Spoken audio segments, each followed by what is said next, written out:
In this video tutorial, I'm going to show you how to UV unwrap a cube in Blender and then take it over into Krita, the paint program, and apply some photo textures to it. So the first thing you want to do is you want to go ahead and grab yourself some textures. A cube has 6 sides, so you could download as many as 6 different textures, or you could download less and you can combine them in interesting ways. So for my students here on Schoology, here are some websites that I go to that are great for textures. So here's a really nice one here. Remember that the textures that you want to download, you want them to be have no perspective, so they need to be orthogonal, and you want them to ideally be really nice quality, and that's what these sites are all about. So basically you can come to any of those sites and you can click on the link and you can choose download and you can go ahead and download them. Okay, so I skipped ahead and I downloaded a whole bunch of textures, and I'm going to make kind of a tech cube here. So now I'm in Blender. I'm going to split my window into 2. I'm going to make one of my windows a UV image editor, and I'm going to tab into edit mode on my cube. I'm then going to press Control Tab and switch to edge mode. To be able to see through my cube, I'm going to press Z and I'm going to get into wireframe mode. I'm going to go ahead and select these 2 edges right here, then I'll select these 2 edges right here, and then I'll go around and select these top 3 edges right there. So if you're doing this while you're watching the tutorial, this would be a good time to pause the tutorial and just look very carefully at these edges here that are in green, and those are the ones that you want to select. Okay, now we need to mark seams. So you're going to press Control E and you're going to come down here and choose Mark Seam. If you accidentally mark a seam you didn't mean to, you can press Control E and choose Clear Seam. Okay, so now there they all are, and they're kind of in the reddish pink color. I'm going to select the entire cube and I'm going to press U to unwrap and choose Unwrap. And you can see I, over here, get the classic T shape, and it's an upside down T. Okay, so the next thing you want to do is you really want to kind of figure out what face corresponds with the 3D model to over here in the UV editor. And the way you do that is I'm going to press Control Tab and I'm going to get into face mode. I'm going to deselect all, and when you deselect all, you'll notice that your UVs disappear over here on the right hand side. So all you need to do is come down here to the bottom of your UV window and you'll see this little button right here that's called the sync button, and if you click on that you'll now be able to see your UVs all the time. So I'm going to select my top face of the cube, and you'll see that it corresponds with the top face of the UV layout.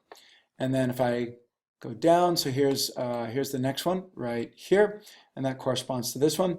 And the reason why you want to just get an awareness of that is because when we go over to Krita, I need to know that if this square, this face here, this UV island right here, if that's the bottom, that one's not as important as the other ones to me.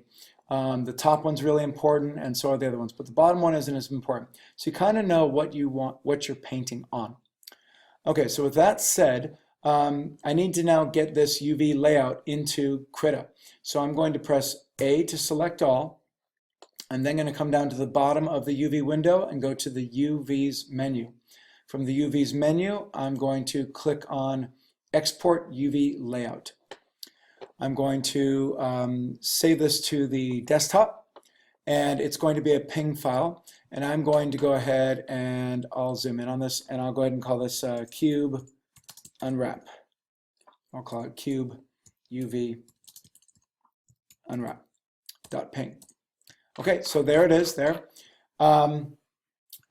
And what I think I'm going to do is I'll go ahead and I'll show you what the beginning setup looks like in Krita, and then I'll make a part 2, and that's going to go into the more detailed stuff. Okay, so now I'm going to flip over to Krita and I'm going to do File, Open, and I'm going to go to my desktop and I'm going to open up my Cube UV Unwrap, and there it is. Remember that the gray and white checkerboard pattern means that it's transparent, so it's completely invisible, and there's my UV Unwrap right there. I'm going to come over here on the right hand side where my layers are, and I'm going to go ahead and rename that. I'll call that UVs. And then I'm going to lock the layer by clicking on the little padlock icon. So that way I can't accidentally paint or do anything to this UV. Okay, so the next thing that I'm going to do is I'm going to do File, Open, and I'm going to open up my first downloaded texture. So yours would probably be in your Downloads folder or on your desktop. For me, I've placed them into a different folder, so just ignore the folder that I'm in right now. Okay, so here are my images right here, and the very first one that I want to do is this one right here. So there it opens up, and there's my first image right there. So it has some stuff in here that I don't want. Like, I'm not really crazy about this wooden frame around here, so I'll erase that in a little bit. So right now I'm just going to go Select All, and you'll notice that I've got a little dashed line going around all four sides. I'm now going to choose Edit Copy, and then I'll go back to my UV, and I'll choose Edit Paste. Now, it comes in at the wrong size. It's bigger in this case. So I'm going to come over here to my toolbox, and I'm going to click on the Transform tool. Transform tool allows me to move around the layer. It also allows me to resize the layer. So I'm going to hold down the Shift key, and I'm going to Shift click, and I'm going to drag and make this smaller. Okay, now at this point, and I think I want it to be in the center of one of these, so it's going to need to be about that small, something like that. Now I have to decide on which face is it going to go on. So I'm going to flip back to Blender, and I have to decide which one of these 6 faces is it going to be on. I don't want it to be on the top, because I already know what I want to be on the top. I want it to be on one of these sides over here. So I can really choose any one that I want. Let's say I want it to be on this side here. And then I look over in the UV, and I can see it's on this bottom right-hand UV area. So I can just go ahead and I can place it right there. And that way it'll all line up. Okay, so now I have to just decide the placement where I want to put it. Maybe I want to put it up here. Now you'll notice that I'm not fitting it to the outer boundaries of this line here. If I were to do that, it would get distorted. So it actually looks something like this, which doesn't look so hot. I'm going to go ahead and undo that. What I'm going to put behind this, as you can see, is I downloaded a texture of just a sheet of metal. So I'm going to go ahead and put that behind this. Okay, so I'm pretty happy with this. The only thing now that I need to do is I need to trim this. It has some extra stuff in here, and so I think I'll go ahead and I'll do that in the next video, as this video is getting a little long. Okay, so the last thing I'm going to do in this is I'm going to save this. So right now this is still a ping image. If I do File, Save, it will save this as a ping image, and I will lose this layer. This layer will squash down, and it will become glued together. So what I want to do is I want to do a File, Save As. And when I do a File, Save As, I'm going to go ahead and I need to come here, and I can name it whatever I want, but the most important thing is I need to change the file type. And I'm going to change it from a ping, I'm going to change it to a CRITA document. And the CRITA document is what's going to allow me to come back at a later time, and I can go ahead and I'll have all my layers. So I'll see you in the next part, and we'll continue on from there.